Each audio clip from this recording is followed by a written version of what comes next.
नागपूर जिल्ह्यातील मौदा तालुक्यातील खात शेतशिवारात दुपारच्या सुमारास लागलेल्या आगीत अंदाजे 50 एकर शेतातील कापणीला आलेल्या गव्हाच्या पिकाची राख झाली।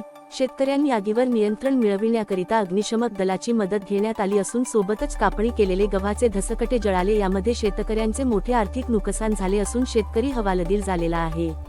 अधिकाऱ्यांना माहिती मिळाली असता मंडळ अधिकारी आशिष थूल, तलाठी भावना सूर्यवंशी यांनी घटनास्थळी शेतकऱ्यांच्या बांधावर जाऊन पाहणी केली।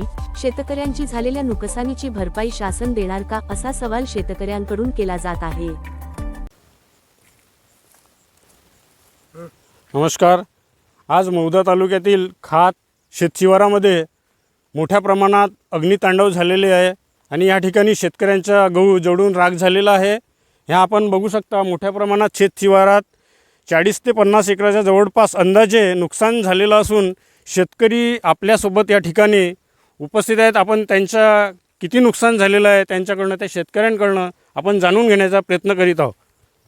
सांगा तुमचं नाव।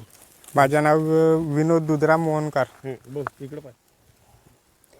काय झालं, म्हणजे किती नुकसान झालं तुमच्या गव्हाचं? माझ्या 3 एकराचं नुकसान झालं। म्हणजे पूर्णपणे सांग ना। पूर्णपणे तो जळून खाक झाला। तर आता तुमची काय मागणी आहे?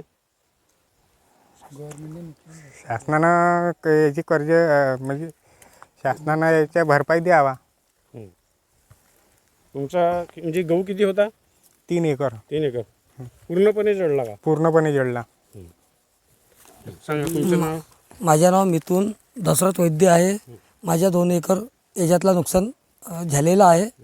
2 एकर याची नुकसान भरपाई द्यावा शासनाने। पाहू शकता तुम्ही। तुम्ही पाहू शकता माझ्या हातामध्ये गहू आहे, अशा प्रमाणात जळला आहे। तर शासनाला मग आता काय मागणी आहे तुमची? नाही, माझ्यावाल्या का नाही नुकसान 2 लाख 1 लाखाची नुकसान झाली असं सांगणं नाही, कमीत कमी 30-40 हजार रुपयाची नुकसान झाली आहे, ते देण्यात यावी। तशी घेतात। बोला नाव सांगा। माझे नाव योगेश महादेव लेंडे आहे। माझ्या तरी पण कम से कम 7 एकर गहू माझ्या जळून खाक झालेला आहे। तुम्ही बघू शकता इकडे गहू आहे, अर्धा गहू पेटला, अर्धा गहू म्हणजे 25% गहू फक्त उभा आहे, बाकीचा। तुमची काय मागणी आहे आता?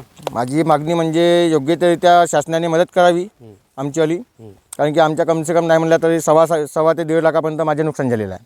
तर या ठिकाणी कोणी अधिकारी आले होते का? नाही, ते ना आले। ते मगाशी तिकडे त्या पिंपळगाव रोडावरती आले होते, पटवारी मॅडम वगैरे, पण आम्ही त्यांना नाव वगैरे दिलं।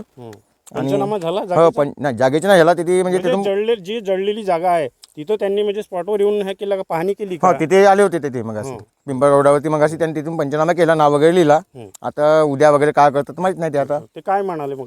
काही म्हणाले नाही ते, सध्या त्यांनी पंचनामा केला आणि नावे लिहिले। अच्छा। तर म्हणजे खूप मोठ्या प्रमाणात नुकसान झालं। हो, खूपच नुकसान झाली। आणि शासनाला तुमची मागणी आता? मागणी म्हणजे आम्हाला फक्त योग्य ते नुकसान भरपाई द्यावी। माझे नाव शंकर तेजराम वैद्य आहे आणि हा पिंपळगाव रोडाखालील शिवार आहे। आज दुपारच्या सुमारास अचानक इथे आग लागली आणि त्या आगीत पूर्णपणे 40 ते 50 एकरातील गहू माझ्या आणि आणखी किती लोकांच्या गहू होरपळून पूर्ण राख झाला आहे। गव्हाची अशा प्रमाणात नुकसान झाले आहे की ते गहू आता कामाचेही राहिले नाहीत। तुम्ही बघू शकता हे अशा पद्धतीचे गव्हाच्या लोंबा झाले आहेत।